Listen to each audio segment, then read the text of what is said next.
Bueno,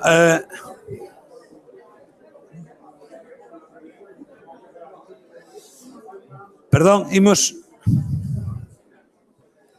continuar coa que será a última intervención de hoxe. O conferenciante Francisco Sineiro García, o que coñezo, sempre nos poñen para presentar a xente que coñece os que interveñen, non é ningún secreto. Ben, supoño que é coñecido de todos, por lo menos da xente galega, sobradamente coñecido, e non faría falta a presentación, pero cumplo o meu papel para que non pareza que son indisciplinado. Profesionalmente, ou do punto de vista da formación, Francisco é doutor e enxeñeiro agrónomo, e en canto ao seu desenvolvemento profesional, eu diría que ten como tres grandes etapas en que se podrían subdividir. Primeiro, traballou como investigador no daquelas Instituto Nacional de Investigaciones Agrarias, que sigue existindo, pero o centro onde ele traballaba é o actual Centro de Investigacións Agrarias de Mabegondo. Aí desenvolveu o seu labor durante case 15 anos. Pois tuvo unha etapa intermedia como xestor político, público, como responsable político, primeiro como director territorial en Galicia do Ministerio de Agricultura, Pesca e Alimentación entre o ano 85 e 87 e posteriormente entre o ano 87 e o ano 90 como conselleiro de Agricultura na Xunta de Galicia. A súa terceira etapa, aínda que non rompendo totalmente coas anteriores, e a partir do ano 91 Francisco foi profesor de Economía Agraria na área de Economía, Socioloxía e Política Agraria na Escola Politécnica Superior de Lugo dentro do Departamento de Economía Aplicada da Universidade de Santiago. A súa área de traballo ten sido moi diversa.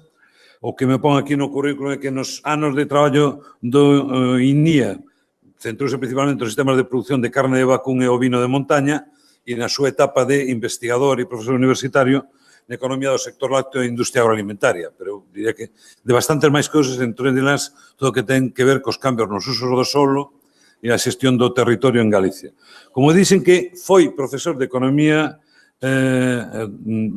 Agraria na Facultade ou na Universidade de Santiago, quedaría por decir que o que actualmente Francisco sigue vinculado á universidade nunha figura que se chama investigadora ad honorem, en todo caso, sigue traballando moito, aínda que formalmente este xubilado. Tanto, sigue en plena forma. Nada máis, deixo-vos con Francisco, que seguro que nos aportará cousas de gran interés sobre o que levamos visto até agora. Bueno, en primer lugar, Edelmiro, gracias. Somos compañeiros, amigos e traballamos e discutimos xuntos en varios temas durante todos estes últimos anos. Un agradecemento a participar o fago na persoa de Francisco Díaz Fierros en este coloquio e, sin máis, entro e tratarei de ir pasando, deixarei a presentación e tratarei de centrarme en aqueles aspectos que considero máis importantes. Eu, con respecto dos incendios, teño dúas experiencias. Unha, que traballei na xestión do lume nos sistemas gandeiros, con quemas controladas, e a segunda é que casi me queiman a min nun ano fatídico como ano 89, porque tiña que haber un responsable, e ese responsable sempre o capitán do barco que nunca debe de salir, non ir como as ratas. Outra cousa que, digamos, que aquelo foi, digamos, si ten algo de positivo, é que foi unha chamada de atención que as cousas non podían seguir como estaban. A min o que me dá pena é que nos 27 meses que me tocou estar na Consellería de Agricultura non se poderan desenvolver unhas leis que tiñamos e, entre outras, a Lei de Montes Veciñales e Mancomún, que se aprobou, e que o fundamental daquela é a organización das comunidades, e foi unha lei que quedou morta no caixón, deixando que as comunidades se embelleceran e que os problemas se foran agravando. Sin máis, estamos ante un problema crónico con elevada incidencia, donde as causas inmediatas son o resultado de descoidos, de imprudencias e, sobre todo, intencionados. Eu non vou entrar nisto, eu vou entrar, pois, precisamente no que consideramos as causas estruturales, o que facilita que os incendios se podan propagar ou que fagamos máis fácil que prenda o lume, ben sexa por descoidos ou de modo intencionado. Estamos ante ese problema complexo nas súas causas e medidas de prevención, en condicións adversas, na detención, nun causamento dos responsables. Eu quero poñer unha parte positiva. Os incendios siguen sendo un problema en períodos moi desfavorables, pero temos avanzado de modo considerable con respecto aos incendios. O que eran desastres, superficies moi amplias, gracias a un orzamento, pero tamén a un bo uso dese orzamento en forma da constitución dunha organización en que podemos ter algunhas críticas. Eu personalmente penso que é pouco rural. A mí me gustaría máis traballadores de incendios que coñeceran e sentiran o medio rural. Non cabe dúda de que houve avances importantes. Entón, eu vou falar fundamentalmente en aquilo que afecta a vulnerabilidade das terras, que son as causas subyacentes. E aí eu insistiría en 2 puntos. Os problemas que temos de abandono ou de mal uso das terras, e a segunda cuestión que ainda está por enriba deso, e é, digamos, o punto fundamental, a falta de ordenación do territorio. Pero non me resisto porque, entre outras cousas, preparando isto, pois me metín bastante nas bases estadísticas de poñer unha cousa en términos relativos, pero que nos debera de facer pensar. Estas son resultados anuales, a serie anual, pois precisamente de estadísticas europeas, donde non só nos comparamos dentro de España ou con Portugal, sino que nos comparamos con países da área mediterránea e tamén algúns países da área atlántica, porque eu me considero máis atlántico que mediterráneo, aínda que estemos xusto no medio. E aquí o que señala pois é precisamente a liña azul son os incendios en España, a liña negra son os nosos incendios en Galicia, con eses anos negros que superamos as 100.000 hectáreas, ou do 89 que chegamos a prácticamente as 200.000, e como as melloras fan que agora nos veña sustituindo fundamentalmente Portugal. Estamos xa baixos, pero cecais millor que isto é se falamos en términos relativos. Que superficie afecta con relación a 1.000 hectáreas? E aquí temos que aparecemos nós precisamente con superficies afectadas moi importantes, donde pois ese no ano 89 non me doe recoñecelo, o 7,5% da superficie galega foi a que se queimou. E en outros anos, en varios deles, non esquenzamos tamén o 81, 85 e outros anteriores, o 4%, etc. Estamos no pico, como agora, Portugal, aquí non están os do 17, que chega só ao 15, pois en algúns anos, pois nos últimos, pois nos está aí superando. E os demais países mediterráneos, incluído Italia e Grecia, teñen unhas incidencias de incendios en términos relativos moitísimo máis baixas. E son tan mediterráneos ou máis como no conxunto de España, etc. E as propias cifras de Francia se refiren á parte mediterránea, pero na parte oceánica, donde non só hai días de choiva, sino días de calor, e as temperaturas do verán son tan importantes ou máis fortes que nós temos máis brisa oceánica do que pode ser, por exemplo, país de Loira, Poitú, en parte da Aquitania, teñen cifras moi baixas. O sea que nós estamos na problemática dos incendios e, a pesar de todos os avances, cando nos consideramos nas cifras relativas, hectáreas que arden por cada 1.000 hectáreas que temos no territorio, aínda seguimos con ese problema e o único término de referencia para nós sería casi Portugal. E o mismo no dos incendios, onde o número foi reducindo e ora fundamentalmente os problemas están en Portugal. E eu tratei desas cifras que facilitan de modo xentil por parte desa base estadística de ver como foron as evoluciones nestas últimas décadas e, efectivamente, aquí xa estamos falando a media de cada un dos decenios, a media dos últimos 5 anos, no caso de 2000 a 2015, hai progresos evidentes en reducción da incidencia dos incendios e, a pesar daquela subida que habera tamén nos lumes, no número de incendios, agora foi baixando. A única, digamos, comportamento diferente Portugal que se mantén aínda en términos elevados, aínda sin contabilizar estes últimos incendios do final. E agora algo que me interesa ver con máis detalle.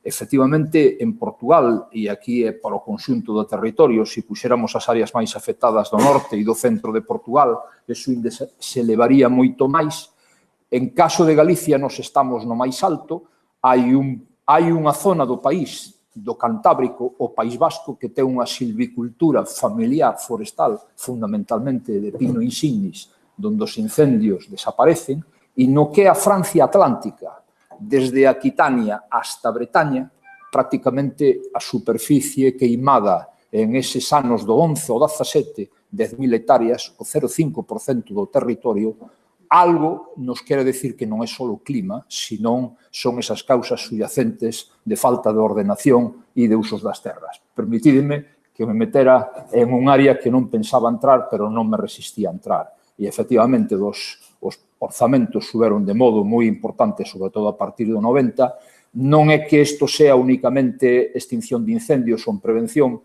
precisamente porque, como houve un cambio de programas, nos últimos anos, o que antes aparecía como un programa de loita contra os incendios forestales quedan accións preventivas e infraestructura forestal. Pero, como decía Edelmiro, estos non son as cifras finales. Unha mala práctica política e da administración é considerar os presupuestos ao comenzo do ano e non considerar a liquidación dos orzamentos. É como se no Consello de Administración escoitáramos o presidente do Consello sobre o que van a ser os logros no próximo ano e non miráramos os resultados do mercado.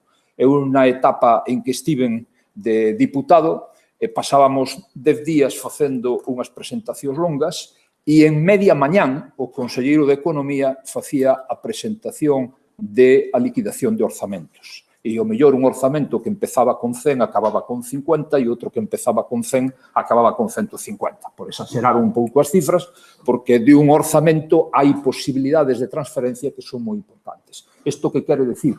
Que tomémolas como referencia, a parte de outros gastos que están nos incendios, probablemente os anos seguintes ao dos incendios, estas cifras se elevaron e son cifras que realmente, desde o punto de vista financiero, son moi importantes e cal vai a ser a sustentabilidade destas cifras co Brexit e cos recortes que se aveciñan cara aos fondos estruturales e a propia participación de España en eses fondos, pensando na residencia. Bueno, vamos ao centro.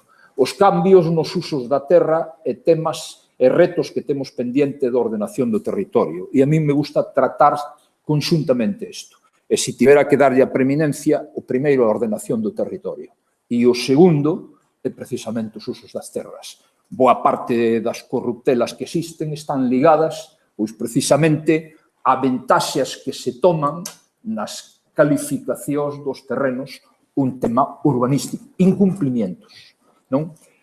A parte xestionada ou utilizada do territorio en Galicia, esa que, digamos, ten unha xestión desde o punto de vista técnico ou de continuidade mínimamente aceptable, é unha parte moi reducida. Podría ser dicir que son os cultivos e pastos e o monte. Eu aquí sacaría a palabra ordenado, agradecéndolle a Picos a súa explicación por xestionado. Inda que tamén non nos sea fácil decir o que é xestionado ou o que non. Temos problemas de uso das terras. Gran parte do territorio, e o tema de superficie forestal, eu entendo superficie a monte. Era o que se deixaba. Xa desde os romanos facía falta que para manter a produción dos cultivos facía falta sacrificar terras que servían para transferir a fertilidade das terras do cultivo, a geragri, que nos explicaban en latín. Temos un problema que gran parte do territorio está deixado a monte, pouco cuidado ou semiabandonado, sean parto mato, sean parto arborado, cunha elevada acumulación de material de fácil combustión. E temos, ademais, os problemas adicionales dunha elevada parcelación e número de propietarios ante calqueira proxecto de ordenación. O mellor exemplo que nos contaba Picos, que de 12 hectáreas, ao final, solo 4 realmente podíanse ordenar conforme os criterios de ordenación forestal. Aí están os problemas de ordenación e da parcelación. Este uso actual das terras non se corresponde en absoluto co existente noutras agriculturas europeas de zonas relativamente equiparables a Galicia en canto ao seu clima atlántico, a topografía, nin tampouco ca capacidade de uso das nosas terras. Realmente non é para volver a vista atrás, pero non cabe duda de que aquelo era moito nivel de pobreza, pasalo mal, pero non cabe duda de que cos poucos recursos que había se trataba de facer un uso eficiente. Isto non era un caso aislado de Galicia, se ten estudiado moito que os sistemas tradicionales eran pouco productivos, pero relativamente eficientes cos recursos con que contaban. Eu penso que aquí, precisamente, é unha base de datos europea, a Landcover de Eurostat para o 2012, eu tratei de poñer os principales usos das terras, os cultivos e pradeiras, o arbolado, en distintos grados de densidades, o que podía ser equivalente ao matorral, o improductivo e as aguas. E en Galicia estamos na situación donde terras que se dedican ao cultivo e aos pastos escasamente non chegan ao 30%. Todo demais é de Eurostat e este é do mapa de cultivos e aproveitamentos do Ministerio de Agricultura. Casi estamos máis cerca do que a utilización das terras dos países nórdicos, limitados polo seu clima, que o que é calqueira dos países do noso contorno. Mesmo en España, mesmo Castilla e León, mesmo outras zonas como Aragón, teñen máis superficie dedicada aos cultivos que nós. E xa non digamos o caso de Gran Bretaña, de Francia ou de Alemania, en onde están no 60%. Isto é porque as nosas terras non valen para outros usos. Aquí temos que prácticamente foi o responsable de único estudio global, no que xa non seguín os últimos anos de dafoloxía, pero penso que non hai estudios complementarios deste, que foi unha decisión simple, a capacidade de uso, tendo en cuenta a súa topografía, a profundidade, a pedregosidade, que é o que se pode ter nun cultivo continuado sin que se reduzca a potencialidade dos recursos, o que poidera ir ao cultivo ocasional, cultivar algúns dos anos, por exemplo, nos pastos, o non cultivable e o improductivo ou de pouco uso, e non o clasificaban aí. A mitad, é dicir, tanta limitación como as condiciones topográficas eran a fertilidade inicial tan baixa, que era unha das razóns que nos levaba a deixar moitas terras a monte. O 50% pódese dedicar a cultivos, pódese dedicar a forestal, pódese dedicar a aquelas operacións de traballos que non leven a un laboreo continuado ano tras ano.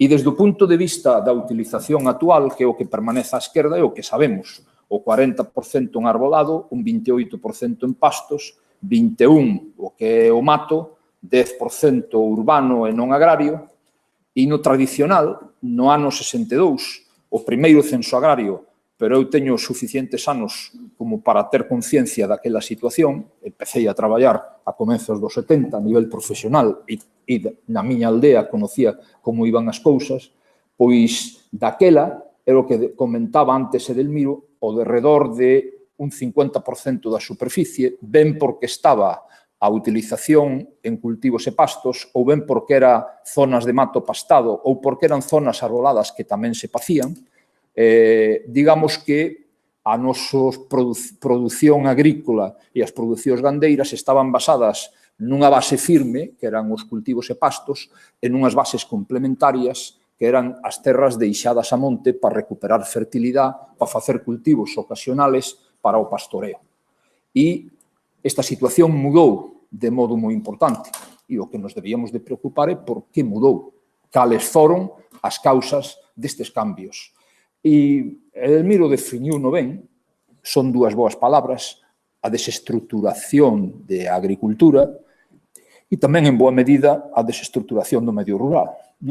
E, para poñelo de modo moi sintético, eu utilizaría estes dous gráficos, donde aparecen, e a única cuestión, a escala temporal non é a mesma, nos últimos anos hai enquisas que se fan ou cada 4 anos ou cada 2, e aquí ao principio vedes que estamos en períodos decenales dos censos agrarios.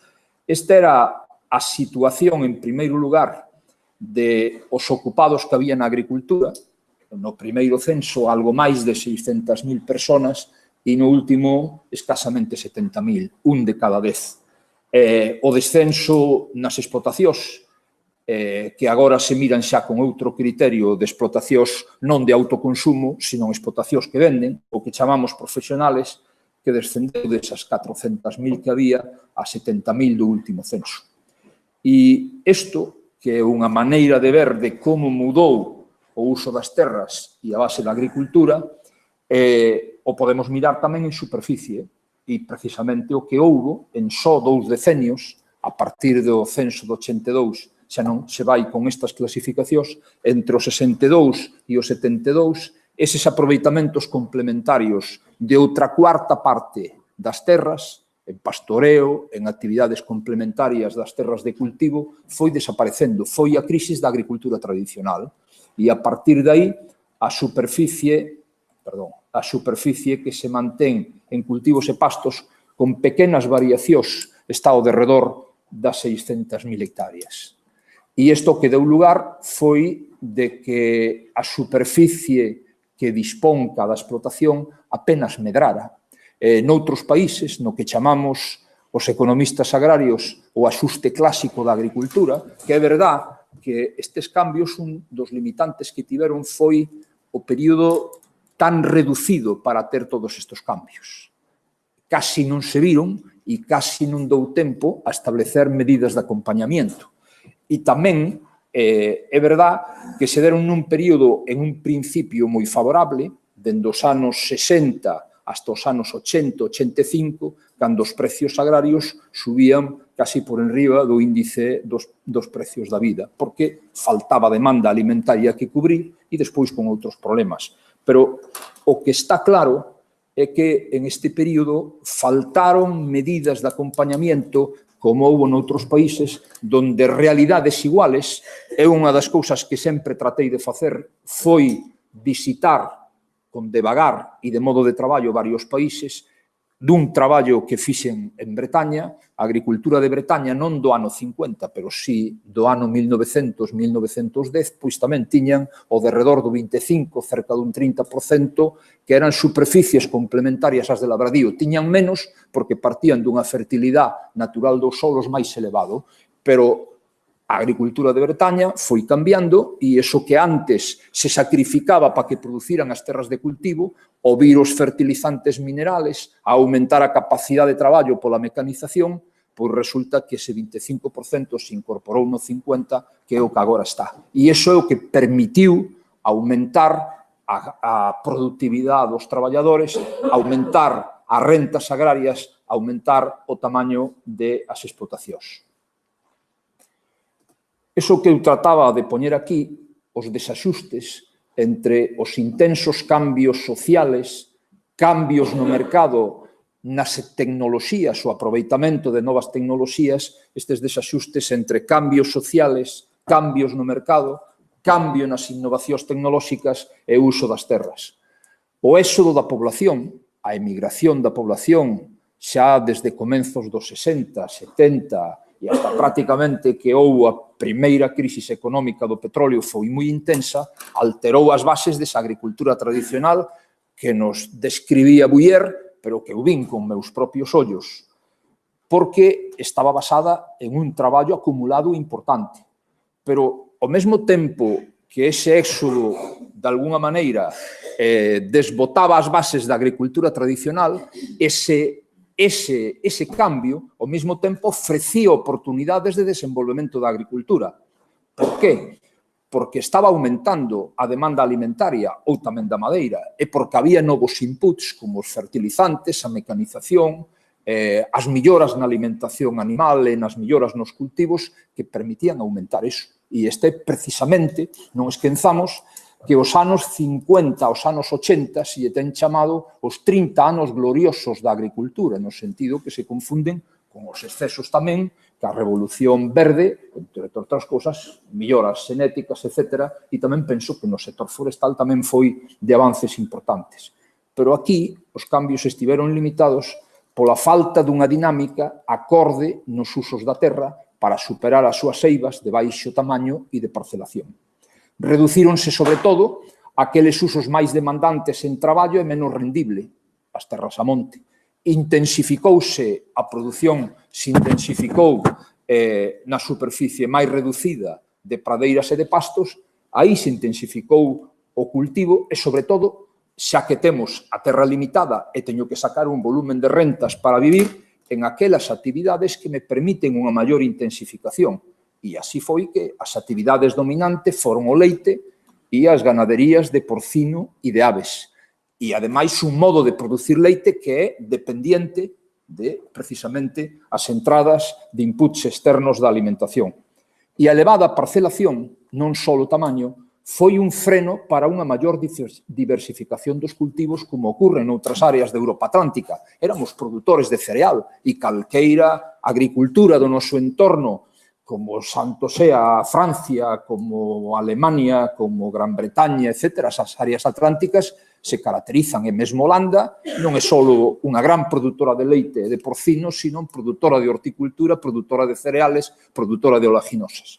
E iso que non tivemos. E tamén foi un elemento importante, porque cando se producía o abandono das explotacións de leite, pois prácticamente non había algunha alternativa que reducindo algo o volumen de traballo me permitira seguir na actividade, e iso é o que explica que teñamos, e iso tanto describimos Edelmiro como eu de modo conxunto, que o abandono do leite moitas veces levaba a un abandono da agricultura e quedar prácticamente cos hortos familiares.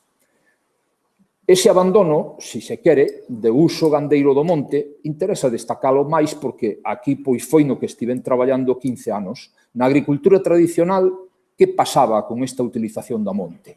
O gando da casa pastaba no monte dende a primavera hasta o outono e no inverno se sustentaba ca erva seca dos prados.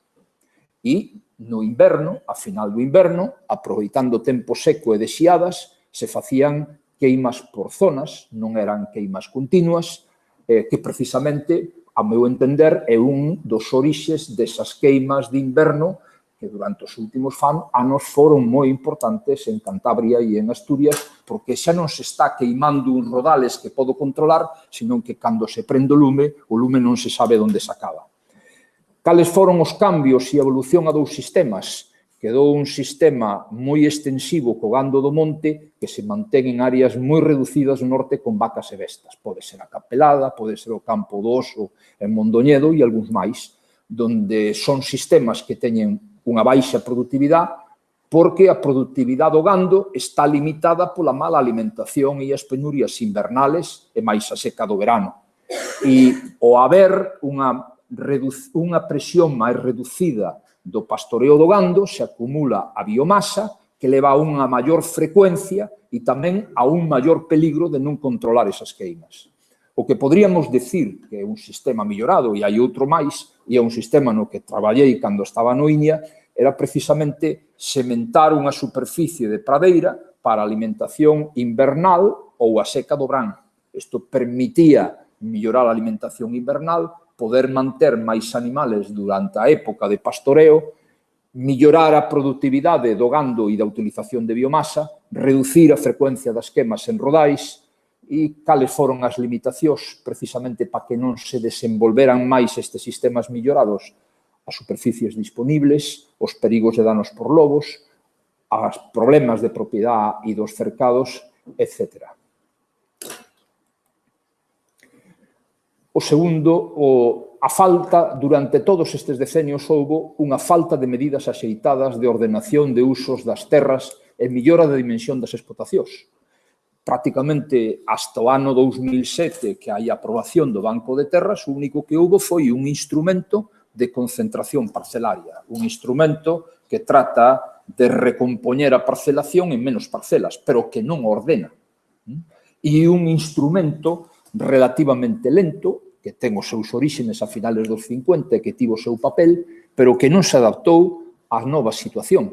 Eu me acordo de traballos de concentración donde había un equipo de calculistas porque todo se facía por triangulación, entonces pedíamos documentación da propiedade e para facer, non íbamos a facer 2 ou 3 proxectos porque eso era unha cantidad de cálculo increíble.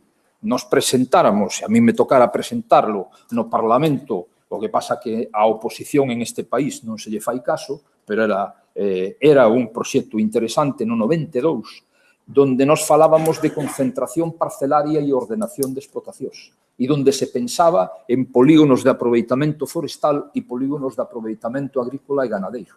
É dicir, os absentistas, os que xa non viven da agricultura, pois ou van ao polígono forestal ou se van á agricultura pensando que se ven obrigados a facer arrendamento. Eso permitiría unha integración general, reducir o o número de parcelas e con elo a parte máis costosa das concentracións parcelarias, que son os camiños, que ademais, en algúns casos, na parte forestal, podían ser camiños de acceso mentras non houbera necesidades de saca de madeira, etc. E iso permitía ordenar terras e sacar algúns dos problemas, pero desgraciadamente non foi así, e o Banco de Terras que se aprobou no 2007, pois realmente houve moi pouca vontade de dinamizalo nos anos posteriores a partir do ano 2009.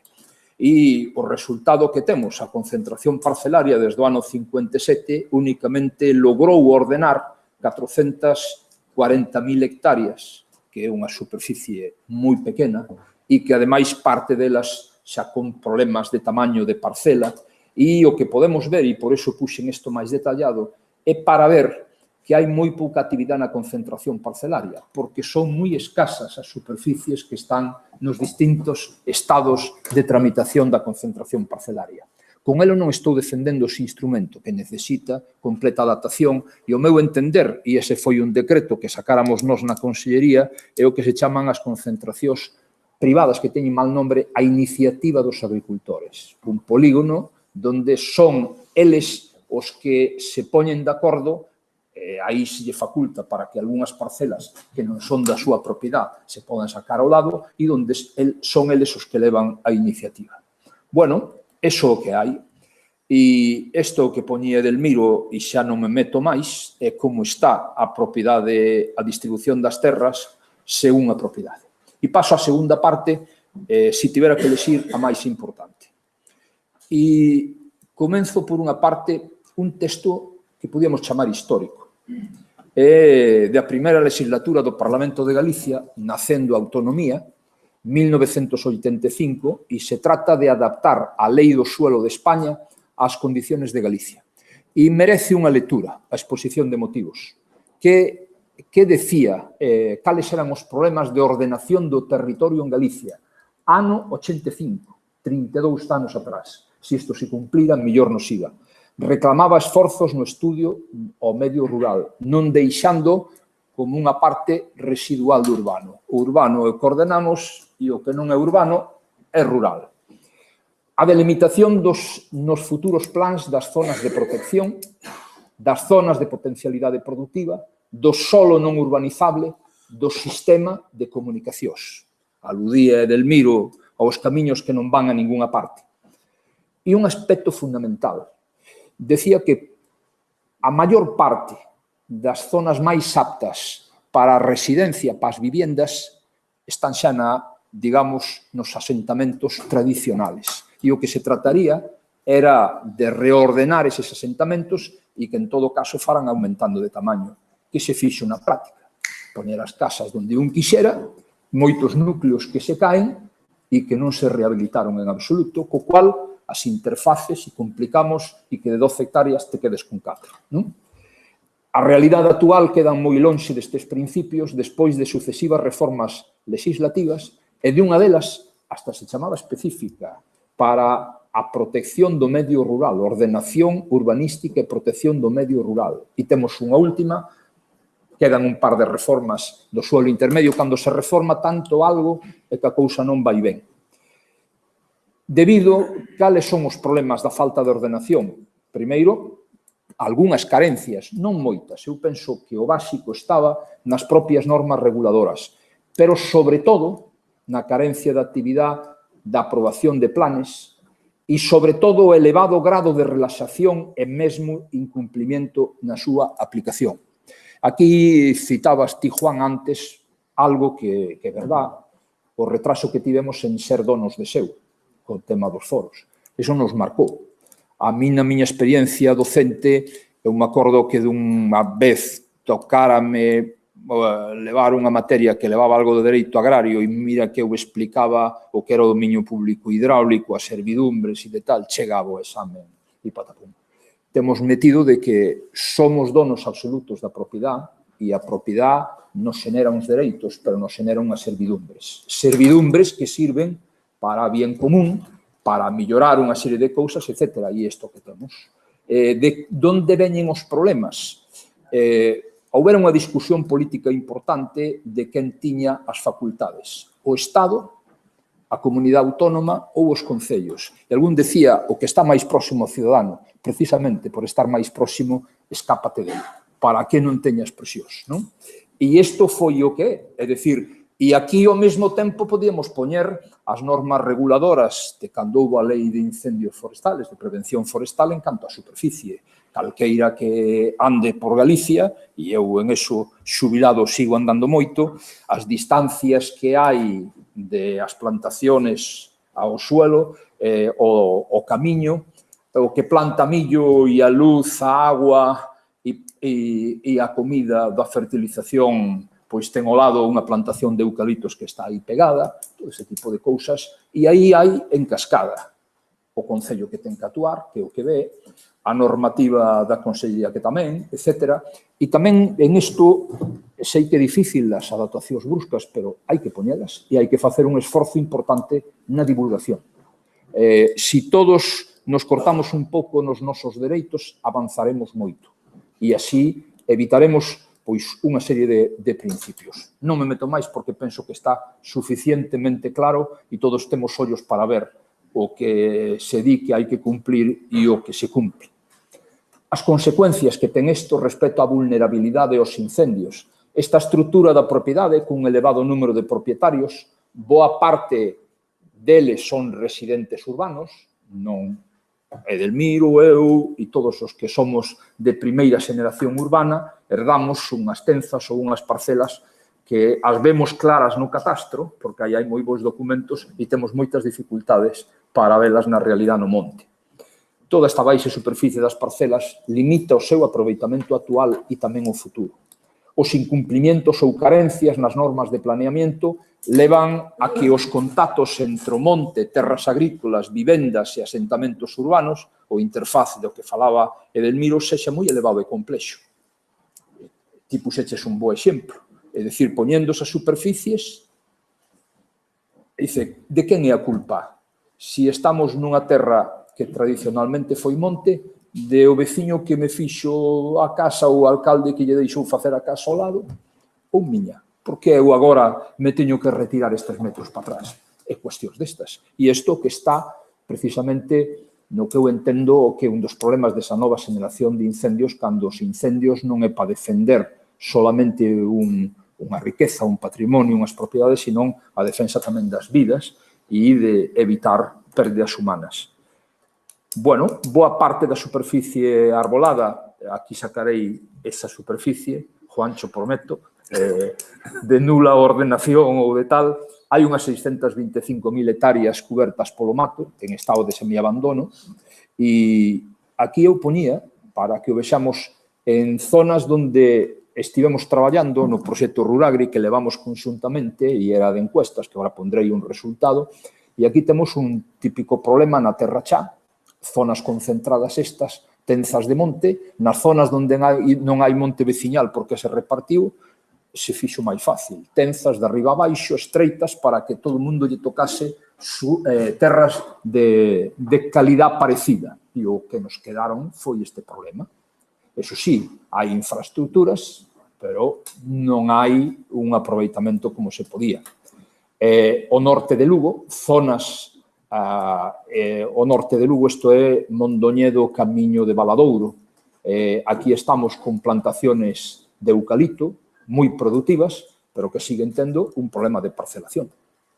E, é dicir, hai anos, eu me acordo de pequeno, cando viñan a cortarnos a madeira ao monte, unhas persoas que dormían no monte e facían tablós. Despois vieron as motoserras, agora están os procesadores, e o problema é canto vale a madeira no cargadoiro ou na entrada da industria. E estes son tamén temas a mirar para o futuro. Isto é Vilar de Ós, en Ourense, cos problemas dunha reducidísima superficie agrícola e gandeira. Aquí son densidades, o que nos encontrábamos en este estudio era unha densidade de unha explotación por cada 100 e pico hectáreas. Incluso nunha das zonas da Mezquita, que nes estaban utilizando boa parte das terras da Mezquita, eran uns gandeiros que viñan de Zamora. A tanto chega o abandono. Esta é a zona do litoral de Vigo. Nos non estudiamos o litoral de Vigo, senón o Salnés, pero é unha situación parecida. E isto é Aquitania. non xa na parte, digamos, da costa máis arenosa, senón xa algo no interior. E aquí se fai unha produción forestal con a base da produción tan necesaria é a dimensión da parcela para a produción agrícola como para a produción forestal, sobre todo cas novas tecnoloxías de GPS que nos permiten ser máis eficientes no laboreo e en todo isto. E isto é Bretaña, onde hai masas arboladas, pero hai unha ordenación e os núcleos están onde están, non están dispersos polo territorio.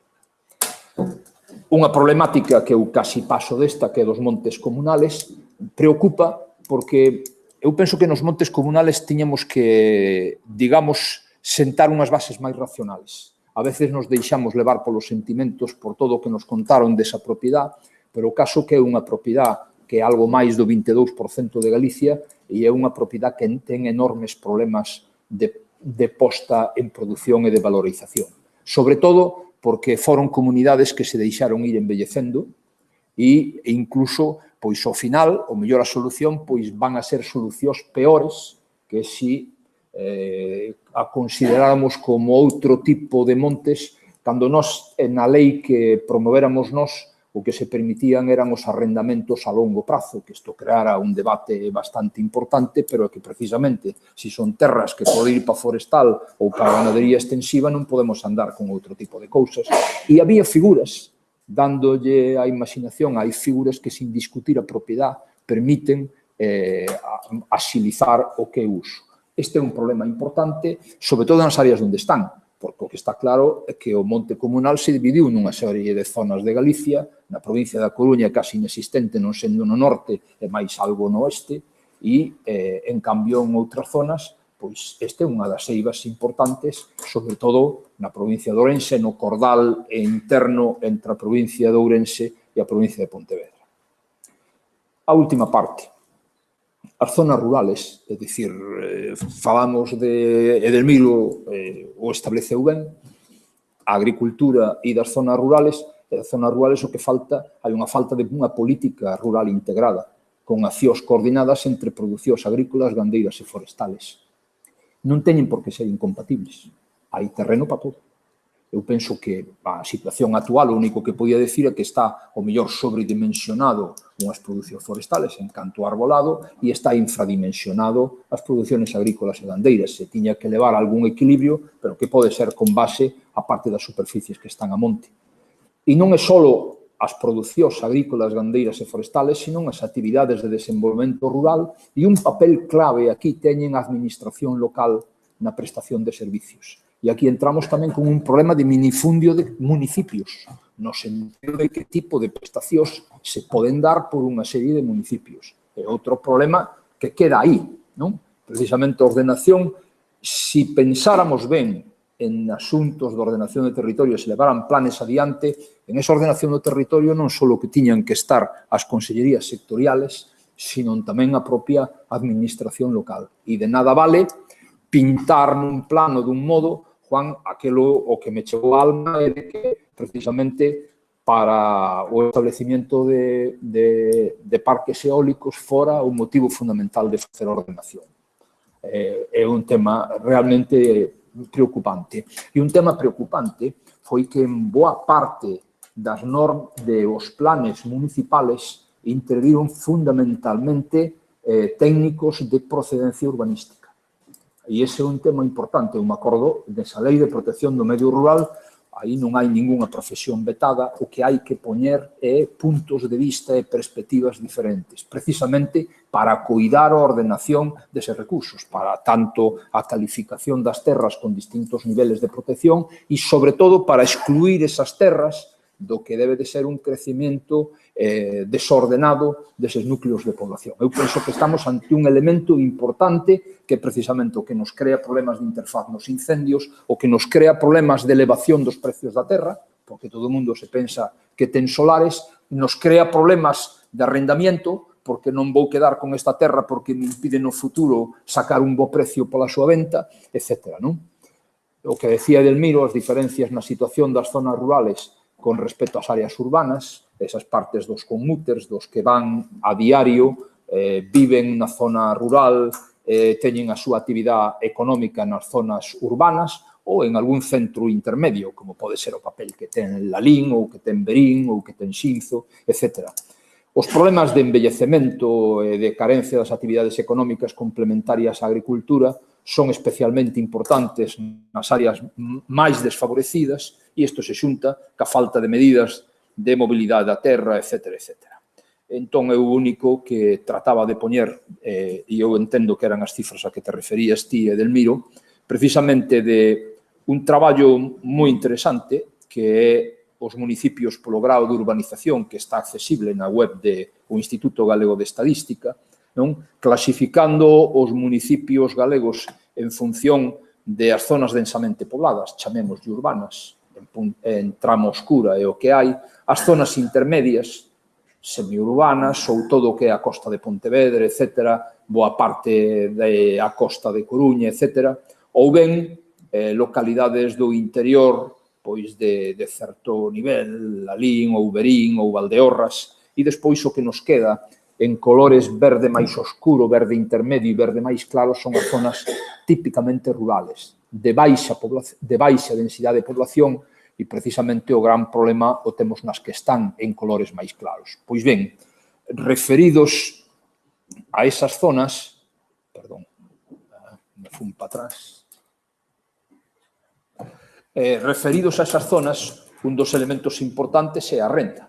Se eu non teño unha renta que me permite vivir nestas zonas, e o segundo elemento importante, e me prestan uns servicios que me permiten a min vivir como cidadano en zona relativamente equiparable cos de outros, ou, se se quere, desde o punto de vista de pai, ves outro, e aquí pode educar os meus fillos e que non estén marxinados no seu futuro, é o que fai mover a población de un lado para outro, non? Bueno, pois, desde o punto de vista de as rentas productivas, as originadas pola remuneración que eu recibo do asalariado, ben porque teño traballo no municipio rural ou porque recibo de un salario de zonas urbanas, e as rentas mixtas, que é onde están todos os autónomos, as agriculturas, etc., considerando o valor 100 a media de Galicia, as zonas precisamente máis marxinales, de menos densidade de población, a renta media é un tercio inferior á renta galega,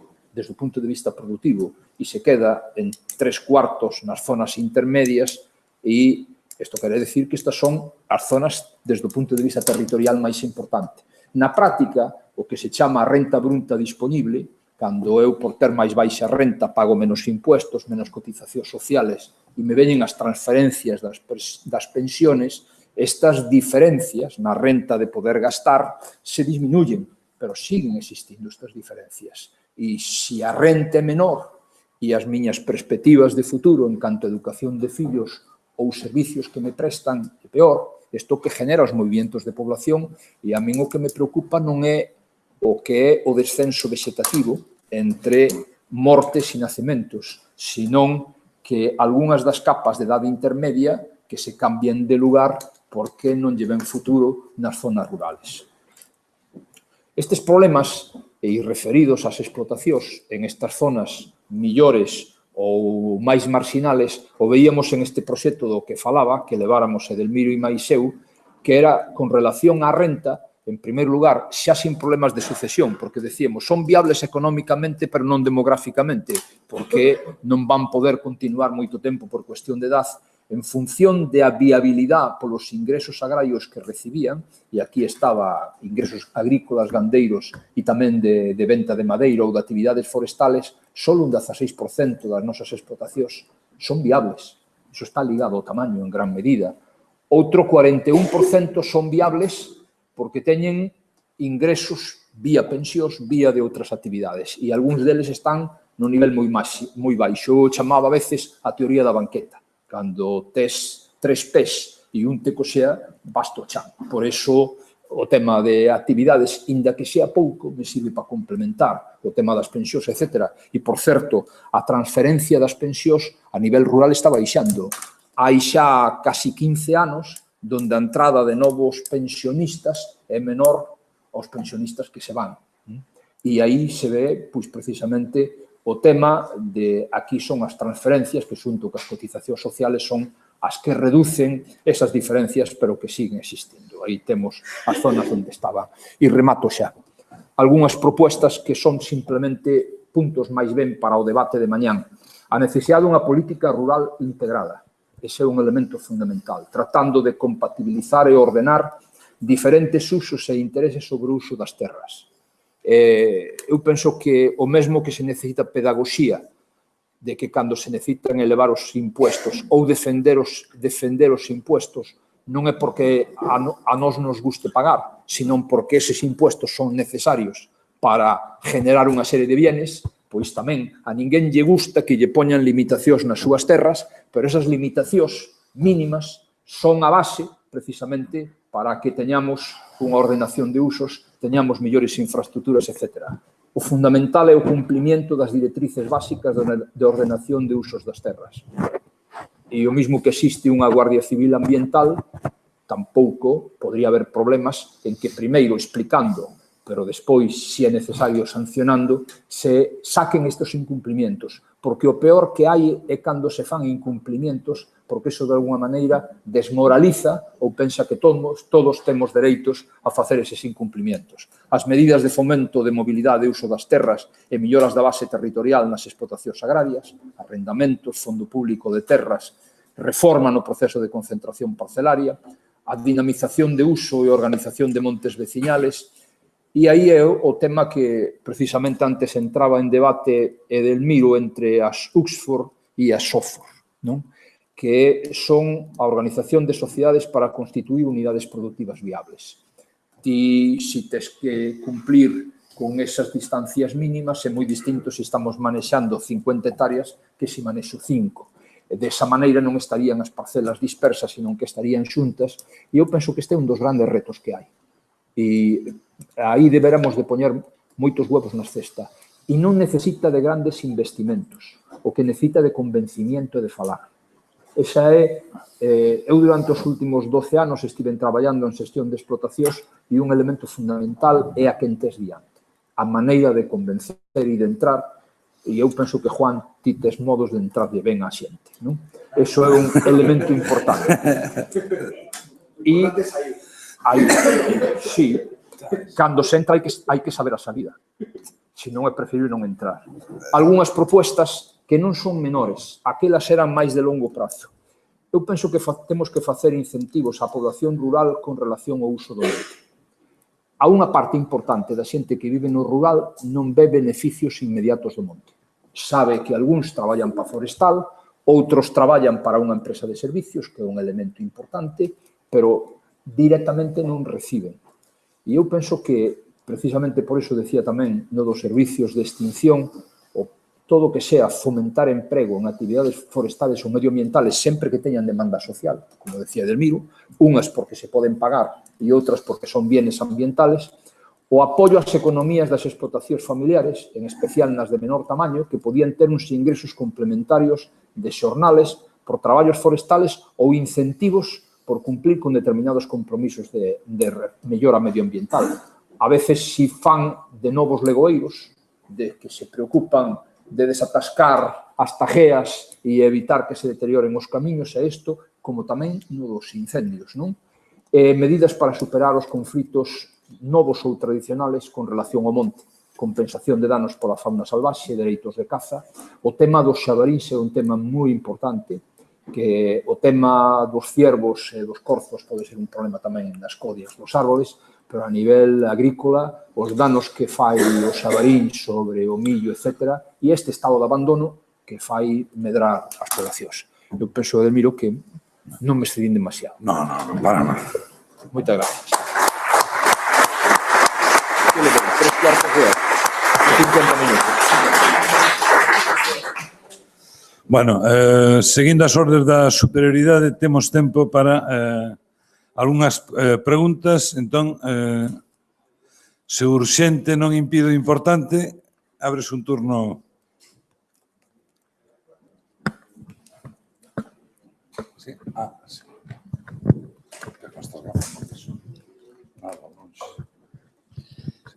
Sí. Bueno, que me gustaron moito as dúas intervencións.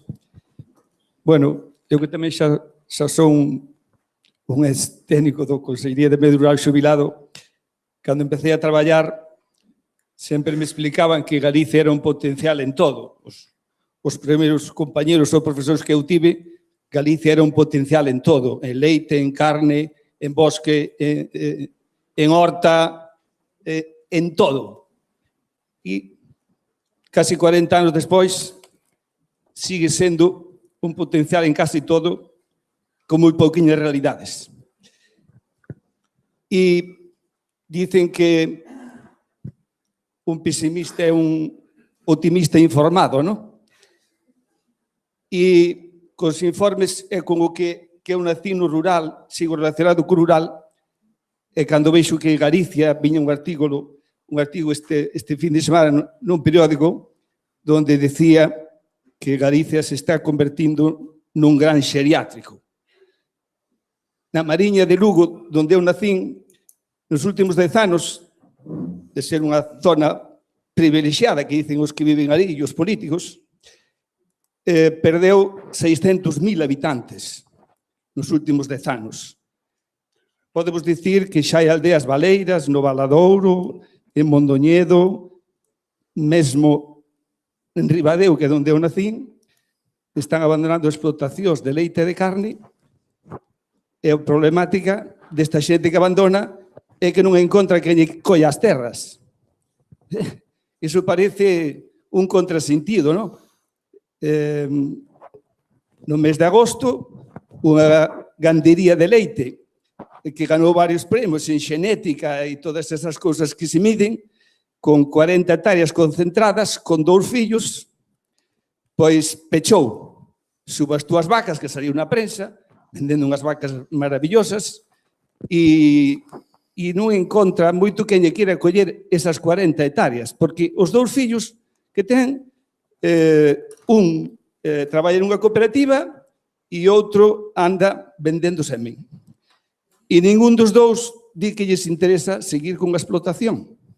Por que? Xúntase, que vou ser breve, xúntase que perdeuse o cariño ás terras, e perdeuse o cariño, o que dicía tamén o oponente, primeiro, cos avós e os nosos pais, ese cariño que se tiña ás terras, e chegamos a esta situación por moitas causas, pero eu boto de menos nas escolas que non se saca os rapaces a visitar no campo.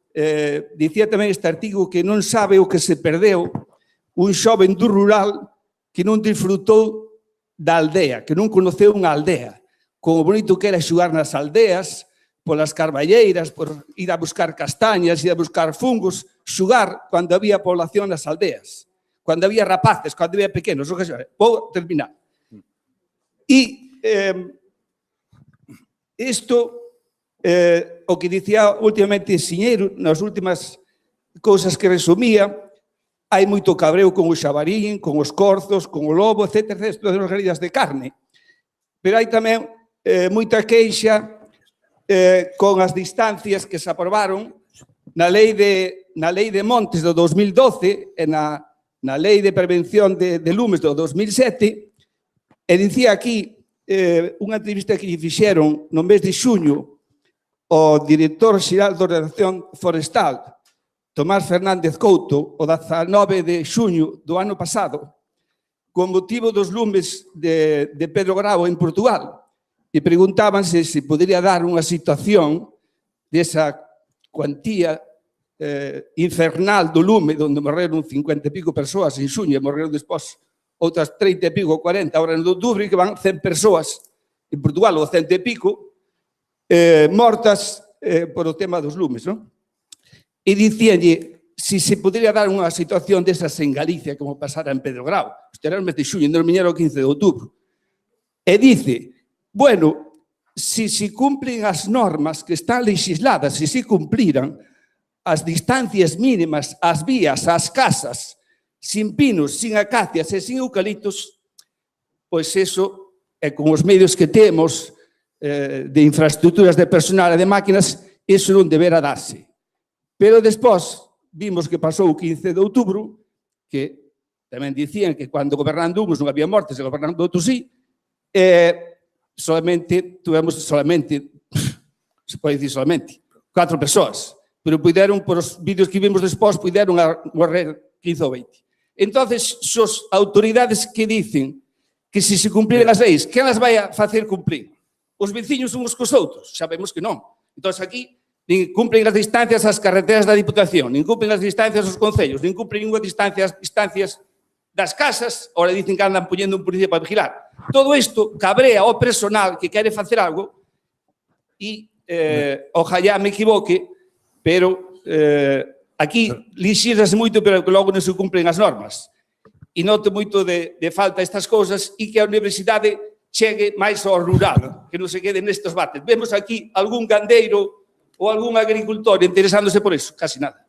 Perdonen por a extensión. Vale, non iba a preguntar se tiñas alguna pregunta concreta. Non, digo para completar. Está ben o despois. Vou recoller, hai 2 palabras máis e depois respondes conjuntamente, Farrocos. Entón, atrás. E despois tú, non? Gracias. No, gracias, non, eu reparto. Hola, boas tardes. Eu agradezo moito a intervención, gustoume moito e quixera establecer unha cuestión en relación ao 10% improdutivo, non? Relacionada coa ordenación do territorio, pero interésame poñer en riba da mesa, tamén como xeógrafo, non? Unha cuestión que é bastante directa, non? En que medida, digamos que as sinerxias, non, dos procesos de urbanización afectan dunha maneira, se queires, antropolóxica ou psicolóxica ou económica aos procesos de ordenación e vulnerabilidade do monte, non? En que sentido me refiro? Que claro, cando vemos un mapa de Galicia coa urbanización agregada por municipios, non vemos que ese 10% improdutivo está en todas partes, en realidade. Está imbricada co monte, está imbricada coas sagras, está imbricado cos eidos, non? Por tanto, é un proceso non que non se pode facer un queixo un estanco dese 10% improdutivo, non? Cal é o fondo da pregunta, non? De alguma maneira é que a ordenación do territorio non colaborou dende precisamente o cambio de usos do solo dos anos 60, a partir da lei do solo de 56, a entender o territorio como un ben mercantil, é dicir, como un ben intercambiable, non? Algo do que podemos esperar un beneficio despois da súa compra, da súa venta, etc. Pero perdeuse así o valor de uso, non? Os usos que eran non rentables económicamente, pero sí espacialmente ou sí socialmente, non? E iso é, de alguma maneira, unha consecuencia dese proceso de urbanización alentado por sucesivas leis, non? Tamén a LASGA ou a Lei do Solo do 2002, etc., que entenden que son instrumentos non de ordenación do territorio, sino de desenvolvemento económico, non? De alguna maneira, ese que convertimos todo en solares, non? Acaba sendo a consecuencia da liberalización do solo, da capitalización da renda agraria en edificios de baixo máis 4, que ao final son edificios autistas no medio dun paisaxe rural, ou no que Bouvier, de alguma maneira, determinaba como a protodiseminación, non? Que a diseminación de casas é un elemento recente na nosa xeografía, no noso paisaxe. Falábamos de aldeas, digamos, máis agrupadiñas, nunha paisaxe de agras ou calquera das que temos en Galicia tradicionalmente, non? E xa para acabar, non? Dicir, precisamente, esa falta de ordenación do territorio tradúcese en que temos 313 ordenacións do territorio, precisamente porque a Lei 795 de ordenación do territorio está sin desenvolver. A Gasopol, que foi un auténtico desastre, non temos aínda ninguna lógica de ordenación supramunicipal.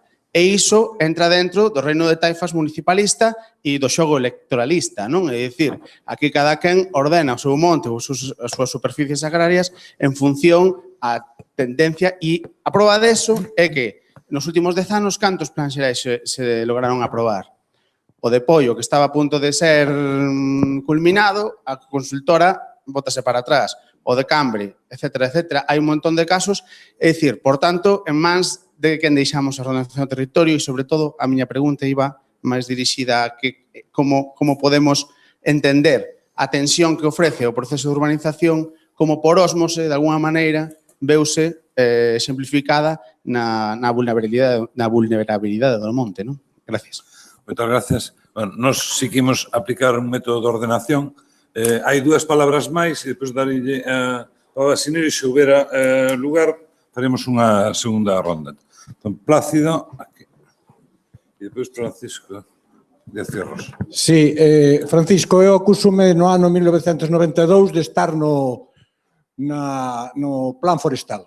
Foi un brindis ao sol, despois de 25 anos, 400.000 hectáreas de eucaliptos, por poñer unha especie, cando iban 220.000. En segundo lugar, nin o comandante que houbera, que estuvera e que mandara parar vai a resolver isto, porque a complexidade socioeconómica e social deste país, de todas maneiras, os avances son importantes. E, por último, a tristeza de que ti contaches da trayectoria oposición-goberno, goberno-oposición, etc., de destruir o feito, é dicir, a incapacidade do goberno en un momento determinado de aceptar propostas da oposición. Eu che podo dicir que, inda que non estaba no Parlamento, cantidad de propostas, nin o 1% das propostas, e non digo dun goberno concreto, de un color concreto, en xeral, nin o 1% das propostas, moitas delas lóxicas e viables e razonables, son aceptadas polo goberno propostas da oposición. Por lo tanto, esa liña que te dicías, é que nós tiñamos preparados se chegaron os outros e tal, é real e tristemente real. Gracias. Ben, Díaz Cerros.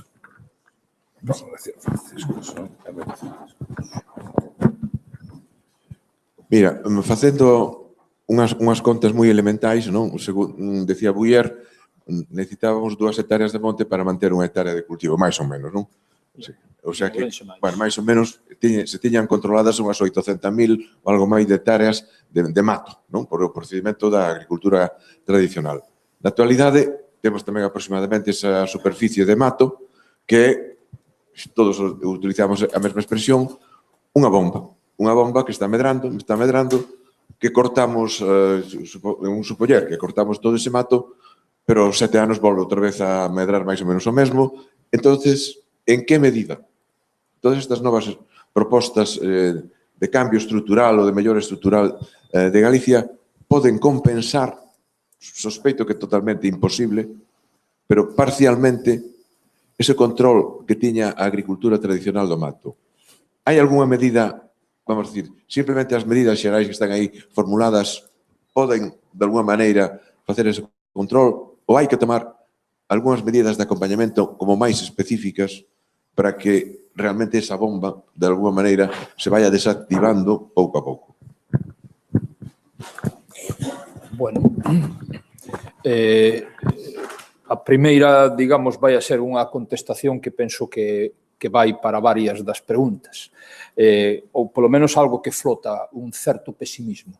Eu diría que, a pesar dos problemas, hai avances moi considerables. A única cuestión que digo é que se houbéramos tido ordenación do territorio, cumplimiento de unha serie de normas, os avances serían máis considerables ou estaríamos en mellores condicións para enfrentarnos ao futuro, porque os retos do futuro son maiores que os actuales, é dicir, a dimensión das parcelas, a mecanización dos traballos vai obligar que, se non estás nunha certa dimensión, o que agora ainda sigue sendo viable, nuns anos non o vai a ser. E, ademais, temos o reto do cambio climático e destes sucesos meteorolóxicamente moi adversos, que van a ser cada vez máis frecuentes. Eu, entón, en ese sentido, a pesar de que se poñen os problemas diante, non querría deixar pasar un certo pesimismo. A seguinte cuestión é que os temas estruturales teñen todos a súa complexidade, necesitan ser madurados, necesitan ser acordados para que permanezcan no tempo e tamén teñen un tempo de maduración relativamente importante. Hai algunhas cousas que maduran antes e que teñen efectos a máis corto plazo, pero varios deles non. Pero o problema é o coste de non facelo. É dicir, perdemos máis non facendo, inda que sea tarde, perdimos unha serie de oportunidades, pero máis perderemos se non entramos a uns aspectos que son básicos de calqueira economía moderna, que teñamos unha ordenación dos recursos que sea racional e, sobre todo, que se cumpla.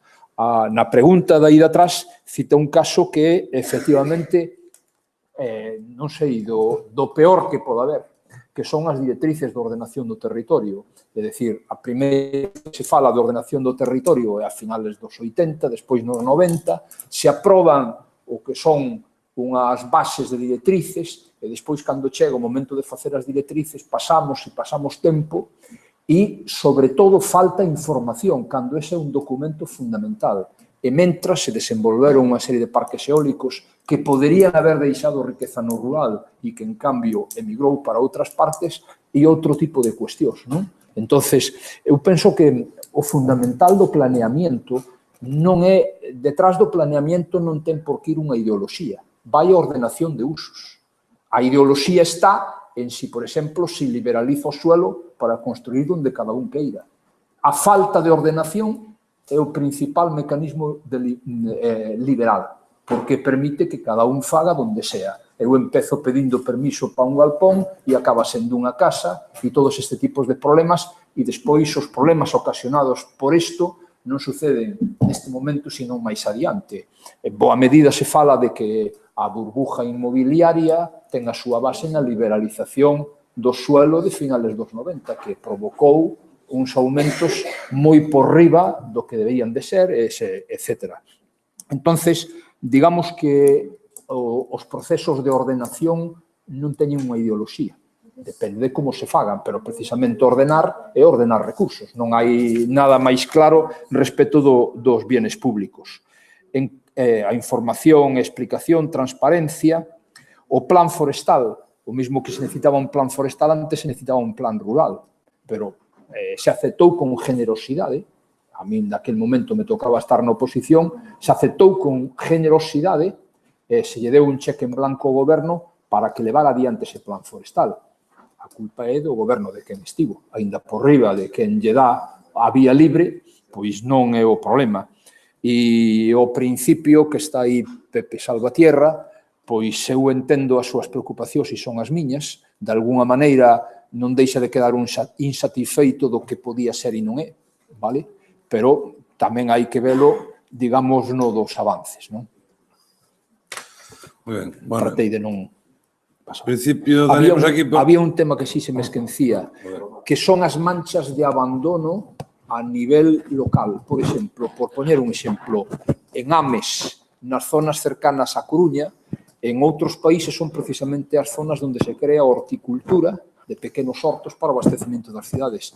A veces, onde temos os maiores problemas de abandono son en parcelas que nin son urbanas e que quedaron aí e que prácticamente non hai agricultores ni ninguén cos atenda. É dicir, calqueira que vaya por estas zonas moi próximas ás cidades encontra niveles de abandono tan importantes como se poden atopar máis adiante. É precisamente a falta de ordenación, en zonas onde precisamente existen planes de ordenación. E perdona, Paco, que non sei se a ti te contestei porque xa non me... das medidas. A primeira medida son os cumplimientos. A segunda cuestión é non podemos volver para atrás. Temos que usar as novas ferramentas que nos permiten, por exemplo, por decirlo na ganadería, tradicionalmente o cuidaban os rapaces e os pastores. Agora hai unha maneira de cercados. Hai o que se está vendo, e eu tive ocasión de velo no sur de Chile, pois precisamente os usos dos drones para recoller o gando cando son en grandes parcelas e cousas deste estilo, non? Toda a mecanización e todos os instrumentos que hai. Eu penso que fundamentalmente o que se trata é de poñer o coñecemento precisamente para a utilización axeitada dos recursos. E penso que tanto no eido puramente forestal como máis no eido ganadeiro, que é do que podo falar, o que se trata é digamos, de poñerlle cabeza ás innovaciones tecnolóxicas para a utilización racional dos recursos. Bueno, en principio, damos por concluída, digo, excepto que xa... Bueno, levantamos logo a sesión. Dicho papel.